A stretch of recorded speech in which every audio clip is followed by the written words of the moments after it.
ke ma hian in thamo ni turin ke khovel a hian sheni man thrin ma sala thamu takin amra u ke in khovel ka ngam ta a chong thang lalpa kan pathian tu tak min hmangai tu engkim in tani ti in pathian ni min sila yen suan lalpa he khovel kan chung hian nat na te thi na te kan chunga lam thum thrin a veni apo hian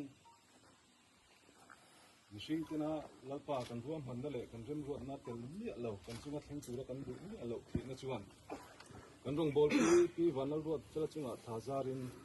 tun na hian alei taksa chu kan le tha lian don ta ani ti chuan lalpa heng thi na te busun kha har na te kan chunga lo thlen hian mishingin eng ma kan ti thelo zia chiang phong thina chu wang chuan veni hena kal san ta pu fan ho te nangin min thamuana ule naute a thenle rulte sungle khat leina ngai zong te lalpa he khovelina thamuan na apek ang ni lova tharau thiangin thamuan na an chan theina turin tun huna hian an tani khongai na kan ron ngen sake ti chuan lalpa he thi na awanga venia lo pung khom zong te tana lalpa he thi nei tharau lamal som na min chan sak turin